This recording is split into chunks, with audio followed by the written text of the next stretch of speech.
el accidente que sufrió el cantante Sergio Denis en Tucumán, una caída de 3 metros en el foso del escenario. Está en estado de gravedad. Escuchamos el parte médico. La dirección del Hospital Padilla informa que el paciente Héctor Omar Hoffman mantiene su cuadro grave y con pronóstico reservado. Continúa con asistencia respiratoria mecánica bajo sedación y analgésicos, con monitoreo multinodal y con sostén hemodinámico farmacológico. Durante la mañana se les realizaron diversos estudios en la terapia intensiva, entre los cuales se encuentran ecodoppler transcraneal y ecografías múltiples. Se informó el estado de situación actual del paciente a sus familiares directos. Se le hicieron nuevos estudios. La presión intracraneal está normal. El último ecodoppler transcraneal que se le realizó muestra una normal perfusión. Es lo que puedo informar hasta el momento. ¿Hay mejoría? ¿Se mantiene en el mismo estado? Propio de un traumatismo tan importante, su estado clínico general quizás empeoró, o sea, se mantiene muy crítico. Mejoró algo el traumatismo, el grave trauma encefalocraneano, pero no podemos hablar de mejoría en estos momentos. Tenemos 48 horas por lo menos para poder hablar de una mejoría. Mucha tristeza por esta situación, este accidente. Está Silvina Ahmad para darnos detalles de cómo está la situación y el estado de salud también. Bueno, ahí escuchábamos a Olga Fernández, que es la directora del Hospital Padilla, donde fue trasladado Sergio Denis inmediatamente después de sufrir el accidente. Recordemos que él estaba presentando un show en el Teatro Mercedes Sosa, que es uno de los teatros más importantes de Tucumán. Tucumán tiene 3 grandes teatros. En los 3 hay fosos que tienen que ver con la posibilidad de que toque una orquesta, claro. Por supuesto. Normalmente esos fosos están tapados o enrejados, en el Teatro Mercedes Sosa no.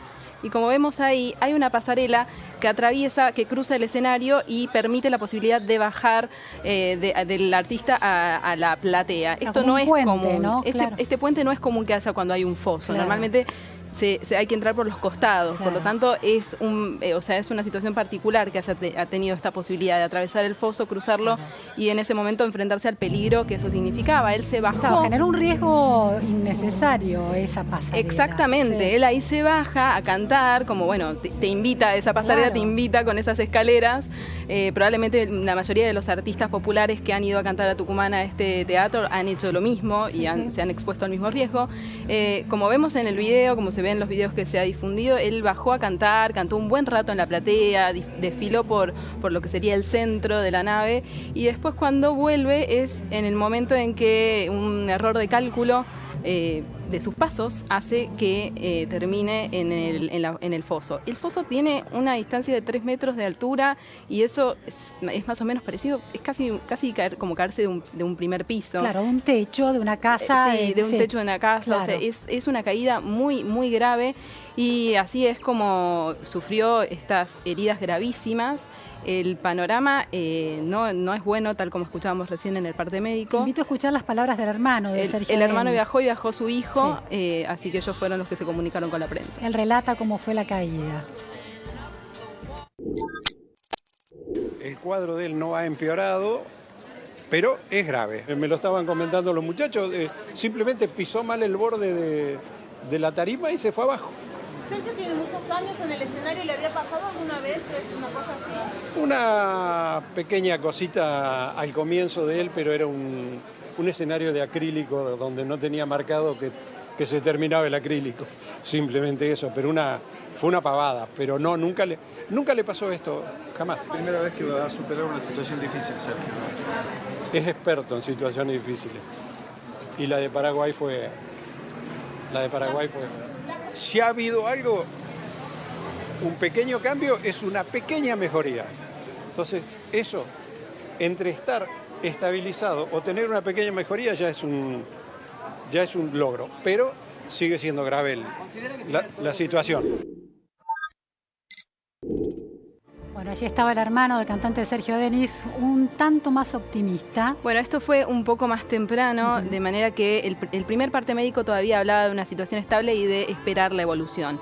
El segundo parte médico, que se dio a conocer hace poquito, ya preocupa más, ¿no? Y la información que estamos manejando es que el panorama no es bueno, no es alentador, pero sí es cierto que todo se va a definir entre este día y el día de mañana con respecto a la evolución. Porque además no solamente estamos hablando de lesiones en la cabeza, sino tiene fracturas en muchas partes del cuerpo, es un politraumatismo y está en muy, muy grave estado. Porque además debe haber caído de una manera tan sorpresiva que no llegó a protegerse exactamente. Alguna, ¿no? Es muy evidente cómo no tuvo posibilidades ni siquiera de agarrarse ni de protegerse y que la caída fue, la verdad, la caída evidencia una negligencia porque el artista no puede estar, digamos, expuesto a un vértigo. Calculando al milímetro. Exactamente. Silvina, ¿esta era la primera noche de show o había tenido shows anteriores ya con esta disposición del escenario? No, él acababa de conocer este teatro, se había manifestado muy entusiasmado por cantar en Tucumán, dicen que había agotado entradas y que también se había comunicado con uno de sus hijos, que dijo como que estaba muy entusiasmado con esta actuación, de manera que sería, la verdad es que una sorpresa tremenda con la que se encontraron todos sus familiares en enterarse de esta noticia. Muy triste. Muy doloroso. Estamos en comunicación telefónica con el doctor Claudio Weisburg, que es el director del Instituto Soma, un neurólogo. Muy buenas tardes, Claudio. Hola, buenas tardes. ¿Cómo les va? Bueno, queríamos ver si podías aclararnos la contundencia de una caída de 3 metros si una persona cae sorpresivamente sin poder protegerse y da con su cabeza, porque lo muy llamativo y lo muy impresionante es que esa caída produjo tal gravedad del estado de salud del cantante. Sí, la realidad es que si uno tiene una caída que en las posibilidades de lo que uno ve, digamos, en el video como espectador, básicamente, parece como que tiene, digamos, una caída en donde su cuerpo fue girando de manera tal de que la cabeza golpea primero y si golpeó otra parte del cuerpo que también se fracturó, la cabeza termina haciendo un rebote contra el piso, es decir, de doble manera en algún momento tiene un traumatismo, digamos, encefalocraniano, un TEC, en forma directa al cráneo o indirecta si golpea una parte previa y después por una cuestión de rebote también golpea contra el mismo contra el mismo suelo, que no sé de qué material era, pero lo cierto es que eso siempre genera un movimiento de golpe y de contragolpe, y en ese golpe y contragolpe tenés el impacto directo contra el hueso y el cerebro del espacio directo, y después como el cerebro está dentro de la bóveda craneana en un espacio sellado, pero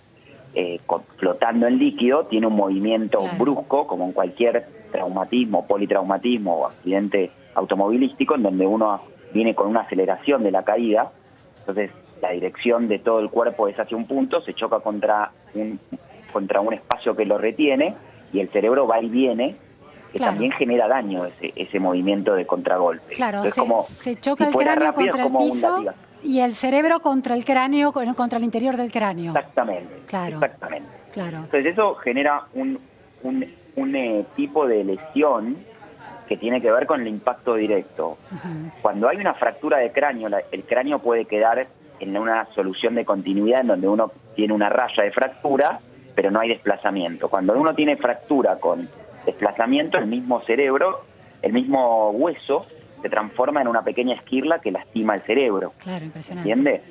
Si hay, digamos, rotura con incrustación, genera un problema. Ahora, el segundo momento en esto tiene que ver con lo que el propio cuerpo, en este caso, digamos, el cerebro, el propio tejido cerebral genera una respuesta inflamatoria al traumatismo. Entonces, ¿es el edema cerebral? Exacto. Si uno tiene un tipo de... Si el traumatismo directo es una explosión, muchas veces la onda expansiva, que es el edema, puede generar un problema más grande que el traumatismo mismo. Ajá. ¿Entiendes? Es decir, la reacción del cuerpo Sí, sí.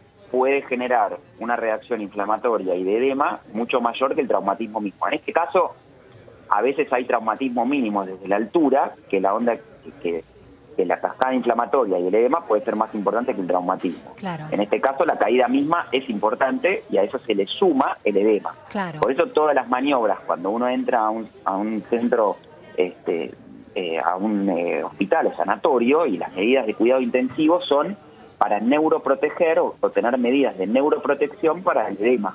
Claro. Entonces, prevenir de la mejor manera. Muchas veces la intubación no es por alguna cuestión respiratoria, pero tengamos en cuenta que en el cerebro y en la profundidad, en el tronco del encéfalo, está el área que en forma automática hace que respiremos, está todo el piloto automático en esa zona. Entonces la intubación electiva, es decir, el respirador, se pone también como una medida neuroprotectora que muchas veces genera bajar el metabolismo, y bajar el metabolismo cerebral ayuda a bajar la cascada del edema. Claudio. Y por otro lado, tengo entendido que en el sanatorio se le coloca un tubito como si fuera, digamos, del tamaño como de un sorbete aproximadamente, de diámetro, que puede medir cuánto está subiendo la presión intracraneana para poder tomar medidas al respecto para que ese aumento de presión no genere más lesión. En el parte médico se hablaba que había bajado la presión intracraneana. Claro, ¿Esto es alentador? Eso es bueno. Digamos, si baja o por lo menos no sube, es positivo. Claro. Digamos, es favorable. El cuadro general, digamos, impresiona de todas las... el cuadro neurológico es el más grave de todo lo que leí y escuché que él tiene.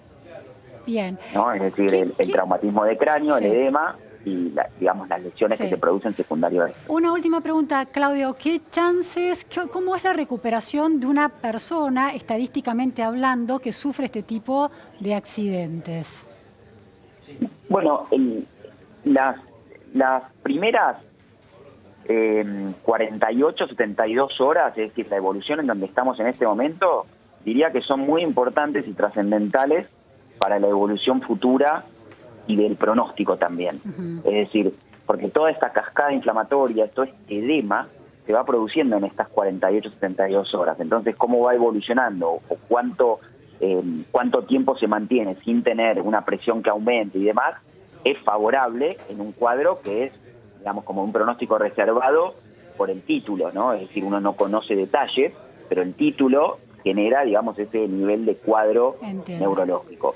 Pero la evolución de las próximas 24, 48 horas son sumamente importantes porque van a marcar para dónde fue todo este cuadro de edema secundario al traumatismo y cuánto se pudo mantener, porque muchas veces es difícil de poder lograr mantener una presión baja intracraneana que genera una lesión sobre la lesión que ya existe. Muchísimas gracias, Claudio Weisburg, muy claro. Esperemos que la evolución sea positiva. Gracias por atendernos. Gracias a ustedes por el contacto. Buenas tardes. Muchas gracias, Silvina. Esta Gracias noticia triste, esperemos que haya buenas noticias con el correr de las horas. Esperemos, sin duda. Nos vamos ahora a un corte, el Más Info segunda edición, y enseguida volvemos con el tema que preocupa a todo el planeta, que son los Boeing 737 MAX 8. Aquí estará Franco Rinaldi para contarnos en qué punto estamos.